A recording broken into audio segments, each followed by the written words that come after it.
Okay, ready? Ready.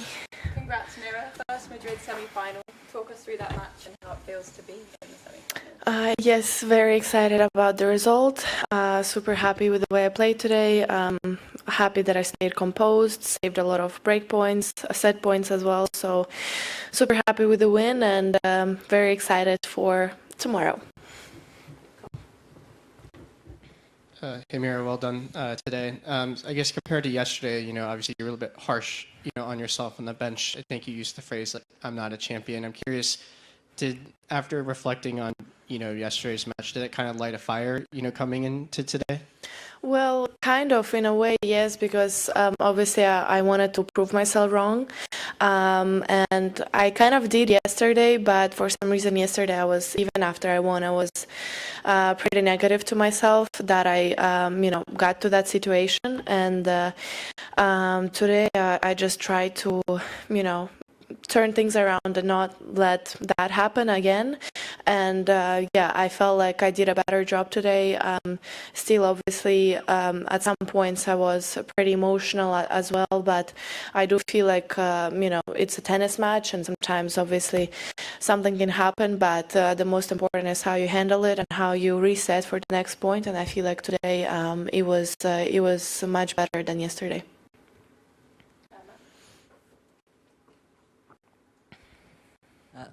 Well done, Mirra. I wanted to ask you about the streak you had last year when you won those back-to-back titles.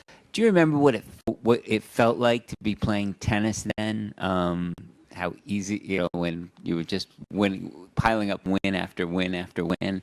What was that like? And do you imagine getting to that point again, or do you think about it in practice, trying to imitate it? Well, obviously I thought about that a lot last year, this year as well, but I can say that it's kind of not easy, but when you have a lot of confidence, then after, at some points you just don't feel as much pressure, and you just, play your game, play aggressive all of the time, like throughout the whole match. And I feel like that was what was happening last year when I was winning those tournaments. And I feel like obviously after that, a little bit of pressure, a little bit of expectations as well, and then you're not so confident in your game anymore. And it takes time to feel that again, and takes time to feel confident in your game, in yourself. And I'm trying not to think about it because obviously those are amazing results, but I mean, it happened, and kind of everyone says let past stay in the past, but I'm just trying not to think about it and try to improve on different aspects and try to just not bring that back, but to create something new.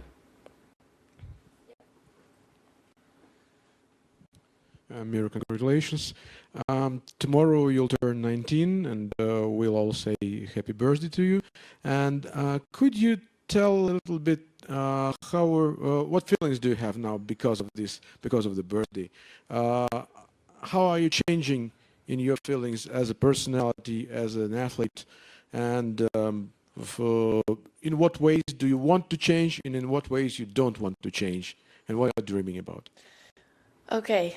Obviously, I'm very excited for tomorrow, but at the same time, I caught myself being a little bit sad because I don't want to be old and I don't want to grow up. I want to just stay 18 and be the kid all the time. And, I feel like obviously lately I just feel like time is going so fast and I'm already going to turn 19 and I don't know. I'm excited, but at the same time I'm sad. So that's what I feel.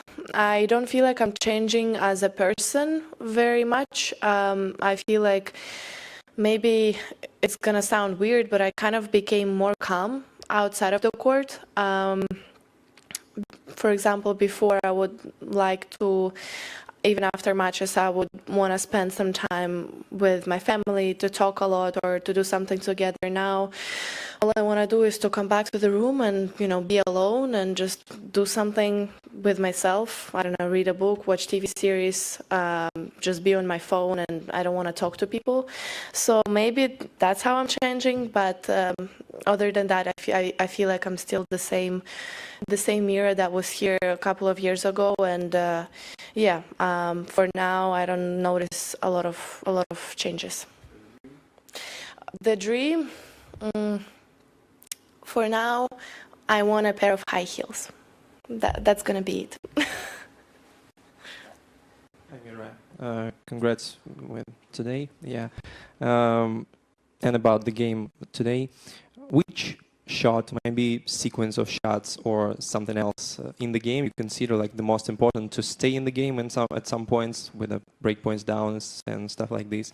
Because sometimes at some points it looked like you found, for example, your forehand, which is, well, not so usual. And yeah.